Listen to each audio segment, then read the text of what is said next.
প্রিয় শিক্ষার্থীরা, আজকে আমি আলোচনা করব এইচএসসি একাদশ ও দ্বাদশ শ্রেণীর অর্থনীতি প্রথম পত্রের প্রথম অধ্যায় নিয়ে। আমি দেখাবো এই অধ্যায়ের কোন কোন টপিকস থেকে প্রশ্ন আসে এবং কোন কোন টপিকসগুলো খুব জটিল, তোমাদের বুঝতে অসুবিধা হয়। তো আমি সমগ্র বিষয় নিয়ে আজকে আলোচনা করব। তো একটা বিষয় বলে রাখি, একটি ভিডিওতেই সকল এই অধ্যায়ের সব বিষয় নিয়ে আলোচনা করা কিন্তু সম্ভব নয়, ভিডিওটি অনেক বড় হয়ে যাবে। তার জন্য আমরা এই অধ্যায়ের উপরে কয়েকটি রেকর্ড ক্লাস দিব। তো তোমরা হতাশ হবে না, আমাদের সাথেই থাকবে। আমাদের মাইন্ড ফিউশন পেজকে তোমরা ফলো করে রাখো এবং আমাদের ইউটিউব চ্যানেলকে তোমরা সাবস্ক্রাইব করে রাখো, যাতে এর পরবর্তী ভিডিওটি আসার সাথে সাথে তোমাদের ইনবক্সে নোটিফিকেশন চলে যায় এবং তোমরা খুব সুন্দর মতো পরবর্তী ক্লাসটা উপভোগ করো। তো একটি বিষয় প্রিয় শিক্ষার্থী তোমাদের জানিয়ে রাখি, আমাদের মাইন্ড ফিউশন কোচিং এ এইচএসসি 27 ও 28 ব্যাচের ভর্তি চলছে বিজ্ঞান, মানবিক ও বাণিজ্য শাখায়। তো আমি তোমাদের বলবো, আমাদের একটি মাত্র ফ্রি ক্লাস তোমরা করে দেখো। আমি নিশ্চিতভাবে বলতে পারি, আমাদের একটি ফ্রি ক্লাস তোমার সিদ্ধান্ত ও গন্তব্য পরিবর্তন করে দিতে পারে। আমি Pierce sir Mind Fusion coaching এর সিনিয়র শিক্ষক আছি তোমাদের সাথে। তো তোমাদের প্রতিটা ক্লাস খুব সুন্দর হবে এবং প্রতিটা ক্লাসের মাধ্যমে তোমরা নিজেদেরকে নতুনভাবে উপলব্ধি করতে পারবে। প্রতিটা টপিকস বোঝানো থেকে শুরু করে এ টু জেড তোমাদের ভালো লাগবে। আমাদের 100% কমন উপযোগী সাজেশন রয়েছে, আমাদের লেকচার শিট রয়েছে, যেগুলা দেখলে তোমার মনে হবে যে বোর্ড পরীক্ষায় সব থেকে ভালো ফলাফল তুমিই করতে পারো। তো সকল চিন্তা ভাবনা বাদ দিয়ে আমাদের প্রতিষ্ঠানে এসে আমাদের অফলাইন ব্যাচে একটি মাত্র ফ্রি ক্লাস তুমি করো। আমি গ্যারান্টি দিয়ে বলতে পারি, ইনশাআল্লাহ তোমার ক্লাসগুলো খুবই ভালো লাগবে এবং পরীক্ষার জন্য অনেক বেশি মনোবল তুমি তৈরি করতে পারবে, পরীক্ষায় ভালো ফলাফল করতে পারবে ইনশাআল্লাহ। তাহলে আজকে আমি যে ক্লাসটা তোমাদের নিব সেটা হচ্ছে অর্থনীতি প্রথম পত্রের প্রথম অধ্যায়। তো আমরা কয়েকটি ভিডিওর মাধ্যমে এই ক্লাসগুলো নিয়ে থাকব, শুরু করব প্লাস, কারণ একটি ভিডিওতে সম্পূর্ণ ক্লাস দেওয়া সম্ভব নয়। তো প্রিয় শিক্ষার্থীরা, আমরা এবার আমাদের মূল ক্লাসটা শুরু করি। তো আমরা প্রথমে দেখি, আজকে আমরা করব হচ্ছে অর্থনীতি প্রথম পত্র প্রথম অধ্যায়।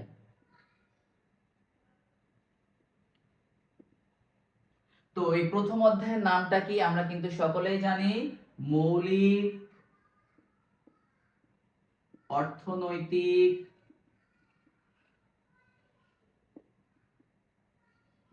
সমস্যা এবং এর সমাধান। আমরা কিন্তু এই অধ্যায়টার উপরে আজকে দারুণ একটি ক্লাস করব। প্রিয় শিক্ষার্থী, আমি বলবো তুমি আগে আমার ক্লাসটা একটু সুন্দর মতো দেখো। আমি যে পয়েন্টগুলা দেখাই এবং যে টপিকসগুলো সুন্দর করে বোঝাই, তুমি জাস্ট খালি মনোযোগ দিয়ে আমার ক্লাসটা একটু করো। ইনশাআল্লাহ এই ক্লাসটাই তোমার সকল ধরনের ত্রুটি, সকল ধরনের জট খুলে দিবে, আমি আশা করি। তো আমরা প্রথমে আজকে শিখবো একদম বেসিক থেকে অ্যাডভান্স, ইকোনমিক্সের অর্থনীতির একদম বেসিক থেকে অ্যাডভান্স আমরা আজকে শিখব। তো আমরা প্রথম অধ্যায়ের নামটা সুন্দর মতো এখানে উঠিয়ে নিলাম। এখন আমাদের দেখতে হবে, প্রথমত আমাদের একটা বিষয় জানতে হবে যে অর্থনীতির মূল ভিত্তি দুইটি বিষয়ের উপরে কেন্দ্র করে তৈরি হয়েছে। অর্থনীতির মূল ভিত্তি দুইটি বিষয়ের উপরে কেন্দ্র করে তৈরি হয়েছে। একটা হচ্ছে তোমার এক নম্বর হচ্ছে অসীম অভাব। এক নম্বর কি বললাম? অসীম অভাব। দুই নম্বর হচ্ছে সীমিত সীমিত সম্পদ। অর্থনীতির মূল ভিত্তি এই দুইটি বিষয়ের উপর কেন্দ্র করে কিন্তু তৈরি হয়েছে। একটা হচ্ছে অসীম অভাব আর একটা হচ্ছে সীমিত সম্পদ। প্রিয় শিক্ষার্থী, একটু চিন্তা করে বলো তো, তোমার লাইফে অভাবের পরিমাণ বেশি না সম্পদের পরিমাণ বেশি? আমি কিন্তু শিওর তোমার লাইফে অভাবের পরিমাণটাই বেশি। কারণ আমাদের সমাজে কিন্তু অভাবের তুলনায় সম্পদের পরিমাণ কিন্তু সীমিত। তোমার একটা বিষয় এখন বুঝতে হবে যে এই সীমিত সম্পদ দিয়ে কিভাবে অসীম অভাব মোকাবেলা করা যায়, সেই বিষয়টি কিন্তু অর্থনীতি আলোচনা করে থাকে। তো তার আগে আমরা একটু বেসিক বিষয় দেখে আসি। বেসিক বিষয়টা কি? আমি কিন্তু আজকে বলেছি আমরা একদম বেসিক থেকে অ্যাডভান্স শিখবো। আজকে আমরা কি শিখবো? একদম বেসিক থেকে অ্যাডভান্স, বেসিক টু অ্যাডভান্স শিখবো, বেসিক টু অ্যাডভান্স। তো অর্থনীতির বেসিক বিষয়টা কি? প্রথমত আমাদের জানতে হবে অর্থনীতির ইংরেজি বা অর্থনীতি কাকে বলে। এট ফার্স্ট আমরা জানবো অর্থনীতি কাকে বলে।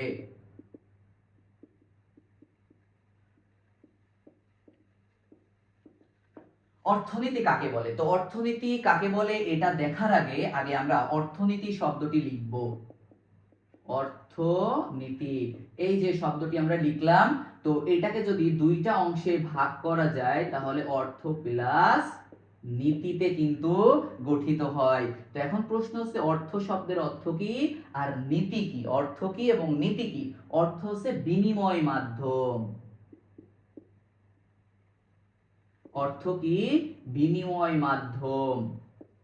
যদি তোমার কোনো দ্রব্য সামগ্রী কেনার প্রয়োজন হয় তার জন্য কিন্তু অর্থের প্রয়োজন। আর পৃথিবীতে অর্থের বিকল্প কিন্তু কিছু নাই। অর্থ তোমাকে সব ধরনের কাজে সাহায্য করে। তুমি একটু চিন্তা করে দেখো তো অর্থের প্রয়োজনীয়তা কত বেশি। তুমি কিন্তু একটু ভাবলেই বুঝতে পারবে। কারণ তোমার যাবতীয় যা কিছু প্রয়োজন সবকিছু কিসের উপর ডিপেন্ড করে? অর্থের উপর ডিপেন্ড করে। মানে অর্থ থাকলেই তুমি দ্রব্য সামগ্রী ক্রয় করতে পারবে, আর অর্থ না থাকলে কিন্তু কিছু করতে পারবে না। তো অর্থের গুরুত্ব, আমাদের পৃথিবীতে অর্থের গুরুত্ব অপরিসীম। আর এই অর্থকেই কিভাবে ব্যবহার করতে হবে সেটাই কিন্তু আমাদের অর্থনীতি শেখায়। তো এখানে আমরা খেয়াল করি এবার নীতি শব্দটা কেন অর্থের সাথে যুক্ত হয়েছে।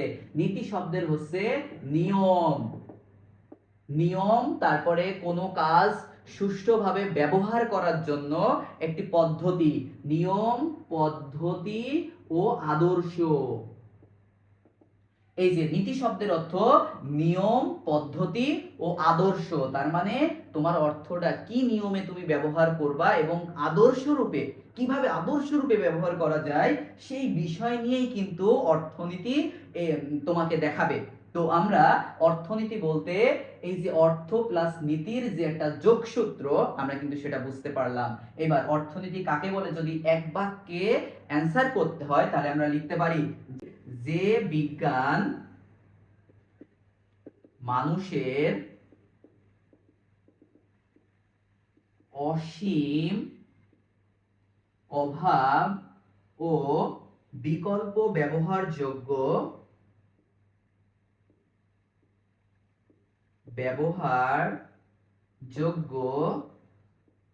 সীমিত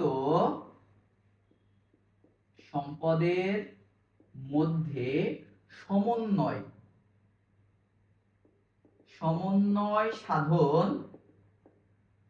করে তাকে অর্থনীতি বলে। প্রিয় শিক্ষার্থীরা একটু খেয়াল করি আমরা অর্থনীতি কাকে বলে এই বিষয়টা কিন্তু তুমি সুন্দর মতো নোট করে নাও অথবা স্ক্রিনশট দিয়ে নাও, যাতে পরবর্তীতে দেখা মাত্রই তোমাকে বিষয়টা মাথায় চলে আসে। কারণ এটা খুবই গুরুত্বপূর্ণ। অর্থনীতি বিষয়টি পড়তে হলে আগে আমাকে জানতে হবে অর্থনীতি কাকে বলে। অর্থনীতি হলো সেই বিজ্ঞান যা মানুষের অসীম অভাব ও বিকল্প ব্যবহারযোগ্য সীমিত সম্পদের মধ্যে সমন্বয় সাধন করে তাকে অর্থনীতি বলে। তোমার কি বলেছিলাম প্রথমে যে অর্থনীতি মূলত দুইটি বিষয়ের উপরে ভিত্তি করেই গড়ে উঠেছে। একটা হচ্ছে কি অসীম অভাব, আর একটা কি সীমিত সম্পদ। একটা হচ্ছে অসীম অভাব আর একটা সীমিত সম্পদ। এখানে কিন্তু সেই দুইটা সমন্বয় করে মানুষের লাইফে বা মানুষের দৈনন্দিন জীবনে কিভাবে পরিচালনা করা যায় সেই বিষয়টাই কিন্তু অর্থনীতি দেখায়। তো অর্থনীতি আরো একটা সংজ্ঞা আমরা বলতে পারি, যে বিজ্ঞান মানুষের দৈনন্দিন কার্যাবলী নিয়ে আলোচনা করে সেটাও কিন্তু অর্থনীতি বলে তাকেও। তো এরপরে আমাদের যে বিষয়টা জানতে হবে, এবার হচ্ছে অর্থনীতি কাকে বলে এটা আমরা দেখলাম, এবার আমরা জানবো, এটা কিন্তু ভালোভাবে নোট করে নাও সুন্দর করে প্রিয় শিক্ষার্থীরা, এটা কিন্তু খুবই গুরুত্বপূর্ণ। অর্থনীতি কাকে বলে এটা আমাদের কিন্তু খুব সুন্দর মতো জানতে হবে। এবার আমরা দেখব অর্থনীতির ইংরেজি প্রতিশব্দ কি। অর্থনীতির ইংরেজি প্রতিশব্দ হচ্ছে ইকোনমিক্স, ICONOMICS, ইকোনমিক্স। ইকোনমিক্স কিন্তু অর্থের ইংরেজি প্রতিশব্দ। এই ইকোনমিক্স শব্দটির একটা ইতিহাস আছে, এটা হচ্ছে ইংরেজি শব্দ, কিন্তু এটা এসেছে একটা গ্রিক শব্দ থেকে। কি শব্দ থেকে? গ্রিক শব্দ। গ্রিক শব্দ কি? ওইকোনমিয়া, OKIONOMIA, ওইকোনমিয়া। ওইকোনমিয়া শব্দ থেকে এসে। পরে আমাদের যে বিষয়টা জানা লাগবে সেটা হচ্ছে তোমার প্রথম প্রশ্ন হচ্ছে অর্থনীতি কাকে বলে, অর্থনীতির ইংরেজি প্রতিশব্দ কি। এইবার আমাদের জানা লাগবে অর্থনীতির জনক কে, এটা কিন্তু মোস্ট ইম্পর্টেন্ট। অর্থনীতির জনক, অর্থনীতির জনকটা কিন্তু আমাদের খুব ভালোভাবে মনে রাখতে হবে প্রিয় শিক্ষার্থীরা। তো খেয়াল করি, আমাদের এর পরের প্রশ্ন হচ্ছে অর্থনীতির জনক কে। এখানে কিন্তু আমাদের দুইটা জনকের কথা বলে, অনেক সময় বলে অর্থনীতির জনককে এবং আধুনিক অর্থনীতির জনককে। তো এই দুইটা আমরা আজকে খুব ভালোভাবে মনে রাখবো কিন্তু প্রিয় শিক্ষার্থী। তো অর্থনীতির জনক হচ্ছে অ্যাডাম স্মিথ কে বলা হয়। অ্যাডাম স্মিথ, স্কটিশ অর্থনীতিবিদ, মানে স্কটল্যান্ডের অধিবাসী এই Adam Smith. Adam Smith Adam স্মিথকে অর্থনীতির জনক বলা হয় এবং তিনি অর্থনীতিকে কিন্তু সম্পদের বিজ্ঞান বলেছেন। কি বলেছেন? সম্পদের বিজ্ঞান, সম্পদের বিজ্ঞান। এখন অনেক সময় প্রশ্ন আসে যে সম্পদের বিজ্ঞান বলেছেন কি, সে তাহলে আমরা কিন্তু এখন অ্যানসার পেয়ে গেলাম। সম্পদের বিজ্ঞান বলেছেন অ্যাডাম স্মিথ। এবার অ্যাডাম স্মিথ তার হচ্ছে একটা বিখ্যাত গ্রন্থে, কিন্তু এই অর্থনীতি শাস্ত্রটির ধারণা দেন তিনি। সেই বিখ্যাত গ্রন্থটির নাম কি? Wealth of nation. Wealth of nation, wealth of nation. Wealth of nation গ্রন্থে তিনি কিন্তু সর্বপ্রথম এই অর্থনীতির ধারণাটা দেন। তো এই জন্য তাকে অর্থনীতির জনক বলা হয়েছে। এবং আধুনিক অর্থনীতির জনক হচ্ছে তোমার একজন মার্কিন অর্থনীতিবিদ। কি? মার্কিন অর্থনীতিবিদ, মার্কিন অর্থনীতিবিদ পল এ স্যামুয়েলসন। এই যে এই জিনিসটা কিন্তু মোস্ট ইম্পর্টেন্ট, এটা কিন্তু আধুনিক অর্থনীতির জনক।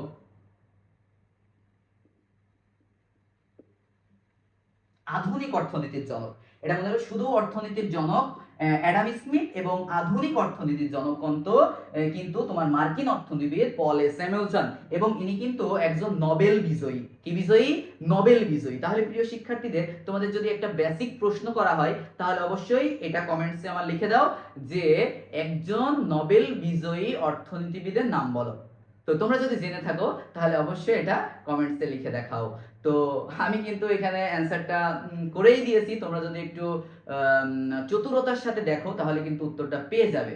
তো আমি কিন্তু এটা অবশ্যই কমেন্টস বক্সে দেখতে চাই কে কে এই অ্যানসারটি করতে পারো। তাহলে প্রশ্ন কি হলো যে একজন নোবেল বিজয়ী অর্থনীতিবিদের নাম বলো। তো এখন আমাদের এখানে মোস্ট ইম্পর্টেন্ট আমরা চারটা জিনিস শিখলাম। প্রথমত অর্থনীতি কাকে বলে, অর্থনীতির ইংরেজি প্রতিশব্দ কি, অর্থনীতির জনককে এবং আধুনিক অর্থনীতির জনককে। তো অর্থনীতি পড়তে গেলে অ্যাট ফার্স্ট এই চারটা বিষয় কিন্তু আমাদের ভালোভাবে মনে রাখতে হবে। তো আমরা আবার আমাদের পূর্বে ফিরে যাই। সেটা হচ্ছে প্রথমে বলেছিলাম যে মৌলিক অর্থনৈতিক সমস্যা এবং সমাধান অধ্যায়টি যখন আমরা সলভ করতে যাব, যখন টপিকস বাই টপিকস আমরা বিশ্লেষণ করব, তখন কিন্তু প্রথমে এই অসীম অভাব এবং সীমিত সম্পদটা আমাদের আসে। তো এখানে আমরা এবার খুব সুন্দর মতো একটু দেখব যে তোমার অসীম অভাব এবং সীমিত সম্পদ দ্বারাই কিন্তু ওই অর্থনীতির মূল ভিত্তিটা গঠন হয়েছে। তো আমরা এবার ধারাবাহিকভাবে অ্যানসার করার চেষ্টা করব। তো প্রথমে আমরা দেখব অভাব কাকে বলে। অভাব, অভাব প্লাস সম্পদ, এই দুইটা একে অপরের পরিপূরক বলতে পারি আমরা। তো অভাব বলতে কোনো দ্রব্য পাওয়ার ইচ্ছা ও আকাঙ্ক্ষা। কোন দ্রব্য পাওয়ার ইচ্ছা ও আকাঙ্ক্ষা কেই মূলত অভাব বলা হয়। সম্পদ কি? সম্পদ বলতে আমরা বুঝি অভাব মোচনের ক্ষমতা, মানে যার মধ্যে অভাব মোচনের ক্ষমতা আছে তাকেই মূলত কি বলা হয়? সম্পদ বলা হয়। বা সম্পদ বলতে আমরা বিনিময় মাধ্যমকেও বুঝি। দুইটা ভাবে আমরা বলতে পারি। এক হচ্ছে সম্পদ হলো বিনিময় মাধ্যম, সম্পদ হলো বিনিময় মাধ্যম যা দ্বারা অভাব মোচন করা যায় এবং যার বাহ্যিকতা আছে, হস্তান্তর যোগ্যতা আছে।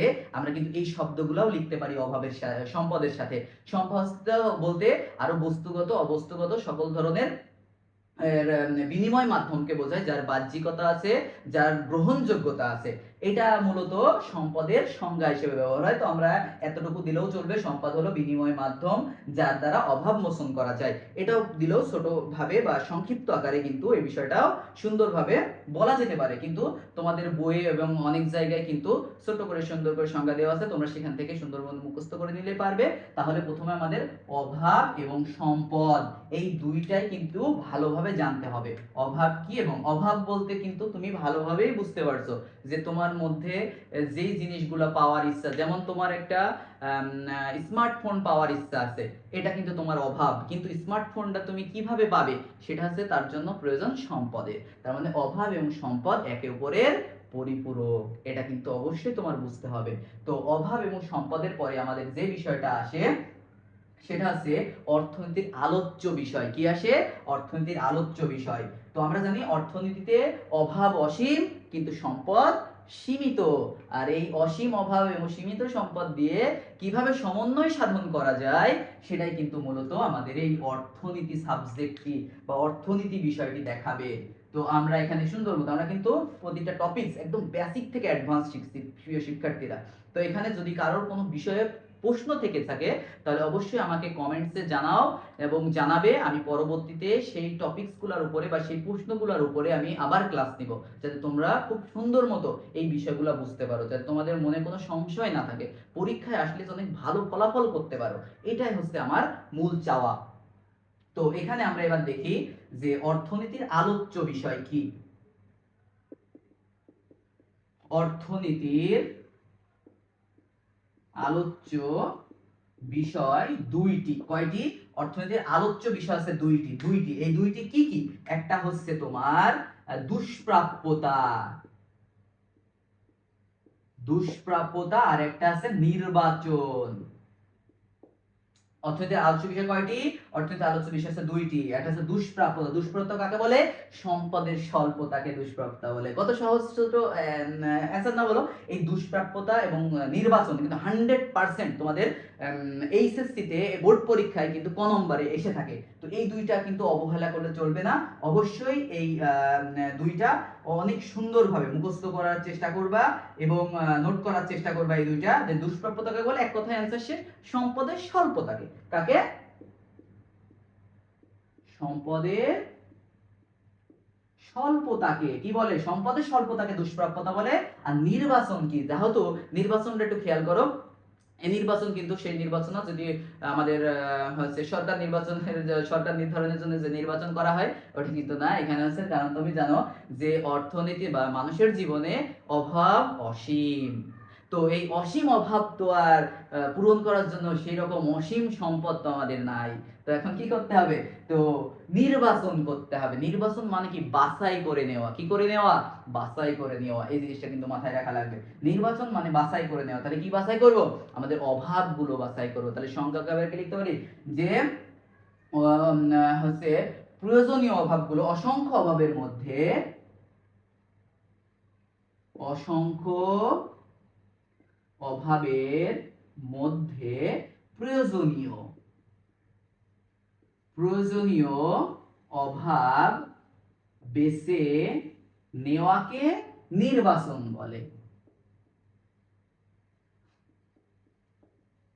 প্রিয় শিক্ষার্থী, এই দুইটা কিন্তু অবশ্যই তোমরা নোট করে দিবে যে দুষ্প্রাপ্যতা আর নির্বাচন। দুষ্প্রাপ্যতা কি? সম্পদের স্বল্পতাকে দুষ্প্রাপ্যতা বলে। এটা যদি সুন্দর করে লিখে দিতে পারে এক নাম্বার তোমার, কেউ কাটার কোনো ক্ষমতা রাখে না। আচ্ছা, এবার নির্বাচন কাকে বলে? অসংখ্য অভাবের মধ্যে প্রয়োজনীয় অভাবকে বেছে নেওয়াকে নির্বাচন বলে। তো এখানে কিন্তু এই বিষয়টাও ভালোভাবে নোট করে নিবে। তাহলে অভাব কাকে বলে, সম্পদ কাকে বলে, দুষ্প্রাপ্যতা কাকে বলে, নির্বাচন কাকে বলে, আমরা কিন্তু খুব সুন্দরভাবে বুঝে গেলাম। এরপরেও যদি কোনো প্রশ্ন থাকে তোমরা কিন্তু আমার কমেন্টসে জানাতে পারো। আমি খুব সুন্দর মতো পরবর্তী ক্লাসে এই প্রশ্নগুলো দারুণভাবে আলোচনা করব, যাতে তোমাদের কোনো ধরনের সংশয় না থাকে। তোমরা যেন অর্থনীতিতে একদম 100% নাম্বার পাও, আমি সেই ব্যবস্থাই করব ইনশাআল্লাহ। তো এখন আমরা দেখব, আমরা কিন্তু বেসিক বিষয়টা খুব সুন্দর মতো বুঝতে পারলাম। এবার আমাদের দেখতে হবে প্রথম অধ্যায়ের নাম কি ছিল? মৌলিক অর্থনৈতিক সমস্যা এবং এর সমাধান। মৌলিক অর্থনৈতিক সমস্যা কি এবার আমরা জানবো। আমরা এবার কয়েকটি প্রশ্ন খুব ভালোভাবে অ্যানসার করার চেষ্টা করব, যেটা আমাদের জন্য খুবই গুরুত্বপূর্ণ। প্রিয় শিক্ষার্থীরা, খেয়াল করি প্রথমে আমরা যে মৌলিক অর্থনৈতিক সমস্যা কি। মৌলিক অর্থনৈতিক সমস্যা কি? প্রথম প্রশ্ন হচ্ছে মৌলিক অর্থনৈতিক সমস্যা কি? মৌলিক অর্থনৈতিক সমস্যা কি? প্রথম প্রশ্ন দেখো কত সুন্দর, মৌলিক অর্থনৈতিক সমস্যা। এখন আমরা খুব সহজে বলতে পারি, কোনো এখানে কিন্তু কোনো তোমার কঠিন কোনো বিষয় নেই। জাস্ট খালি আমি একটা সূত্র লিখবো, জাস্ট একটা ছোট্ট সূত্র দেখো, যে অসীম অভাব প্লাস সীমিত সম্পদ ইকুয়াল মৌলিক অর্থনৈতিক সমস্যা। তাহলে কত দারুণ দেখো, যে অসীম অভাব, প্রথমেই আমি বলে রেখেছি কিন্তু অর্থনীতির মূল ভিত্তি হচ্ছে দুইটি, একটা হচ্ছে অসীম অভাব এবং সীমিত সম্পদ। তো এই দুইটা যোগ করলে যেটা পাওয়া যায় সেটা হচ্ছে মৌলিক অভাব। তো মৌলিক অর্থনৈতিক সমস্যা। তো এই আমাদের মৌলিক অর্থনৈতিক সমস্যা কি আমরা বুঝতে পারলাম, যে মৌলিক অর্থনৈতিক সমস্যা হচ্ছে অসীম অভাব প্লাস সীমিত সম্পদ। এটা হচ্ছে মূলত আমাদের মৌলিক অভাব হিসাবে চিহ্নিত। এইবার আমরা কি দেখব, মৌলিক অর্থনৈতিক সমস্যা কেন দেখা দেয়। মৌলিক অর্থনৈতিক সমস্যা কেন দেখা দেয় দেখো তো। মৌলিক অর্থনৈতিক সমস্যা কেন দেখা দেয়? তো মৌলিক অর্থনৈতিক সমস্যা দেখা দেওয়ার একটাই কারণ, কয়টা কারণ? একটাই কারণ, সেটা হচ্ছে সীমিত সম্পদ। সেটা কি? সীমিত সম্পদ। আর কোনো কারণ নেই, জাস্ট খালি একটাই কারণ। তুমি একটু চিন্তা করো তো, তোমার কাছে অঢেল সম্পদ আছে, তুমি কোনো কিছু চাহিবা মাত্রই তোমার কাছে চলে আসছে, তাহলে কি তোমার লাইফে কোনো অভাব বলে কিছু থাকতো? বলো তো, থাকতো না কিন্তু। তো এই অভাব পূরণের জন্য যেটা প্রয়োজন সেটা হচ্ছে কি? সম্পদ। তো এই জন্য বলা আছে মৌলিক অর্থনৈতিক সমস্যা কেন দেখা দেয়। মৌলিক অর্থনৈতিক সমস্যা দেখা দেয় আছে সম্পদের কারণে। তো আমাদের সম্পদ সীমিত, এই কারণে আমাদের মৌলিক অর্থনৈতিক সমস্যা দেখা যায়। এবার আমরা কিন্তু খুব গুরুত্বপূর্ণ একটা বিষয় আলোচনা করব, মৌলিক অর্থনৈতিক সমস্যা কয় প্রকার ও কি কি। তো আমরা সুন্দর মতো দেখব মৌলিক অর্থনৈতিক সমস্যা। মৌলিক অর্থনৈতিক সমস্যা তিন প্রকার। কয় প্রকার বললাম? তিন প্রকার। তিন প্রকার কি কি? এক নাম্বার কি? উৎপাদন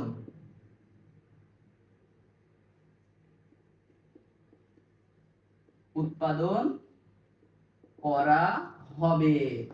দুই নাম্বার কিভাবে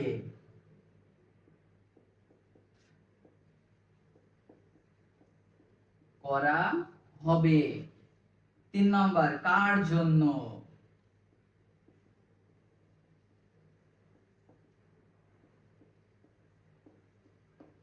কার জন্য উৎপাদন করা হবে। এই তিনটা কিন্তু আমাদের অর্থনীতি প্রথম অধ্যায়ের জন্য মোস্ট ইম্পর্টেন্ট বিষয় আর কি, যে মৌলিক অর্থনৈতিক সমস্যা কয় প্রকার। মৌলিক অর্থনৈতিক সমস্যা আছে তিন প্রকার। কি উৎপাদন করা হবে, কিভাবে উৎপাদন করা হবে, কার জন্য উৎপাদন করা হবে। তো এখন প্রিয় শিক্ষার্থী, আমাদের একটা বিষয় জানা লাগবে, যে এই মৌলিক অর্থনৈতিক সমস্যাটার কে সর্বপ্রথম সবার সামনে নিয়ে এসেছেন। তিনি হচ্ছে ওই যে বলেছিলাম আধুনিক অর্থনীতির জনক। আচ্ছা, মনে আছে তোমাদের আধুনিক অর্থনীতির জনককে? যদি মনে থাকে তাহলে আমাকে কিন্তু অবশ্যই কমেন্টসে লিখে জানাবে। তো আমি তোমাদের বলে দিই, আধুনিক অর্থনীতির জনক হচ্ছে পল এ স্যামুয়েলসন। এই পল এ স্যামুয়েলসনই কিন্তু মৌলিক অর্থনৈতিক সমস্যাটা উদ্ভব করেছে।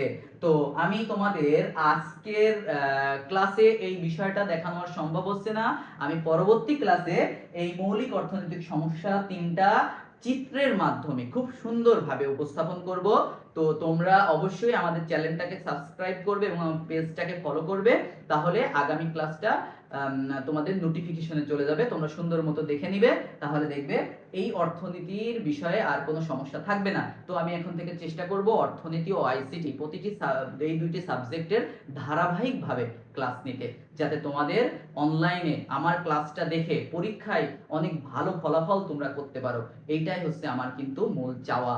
তো ইনশাআল্লাহ তোমাদের আমি বলে রাখি, আমার ক্লাসটা যদি পছন্দ হয়ে থাকে তোমরা কিন্তু আমার অফলাইনে মাইন্ড ফিউশন কোচিং এ এসে ক্লাস করার সুযোগ পাবে। তো অবশ্যই একটি ফ্রি ক্লাস কিন্তু তুমি করে দেখো, ইনশাআল্লাহ আশা করি তোমার অনেক ভালো লাগবে। তো আগামীতে তোমরা আমাদের অনলাইনেও যুক্ত থাকবে এবং পারলে আমাদের অফলাইনের সাথেও যুক্ত থাকো। ইনশাআল্লাহ দেখা হবে পরবর্তী ক্লাসে। ধন্যবাদ সবাইকে।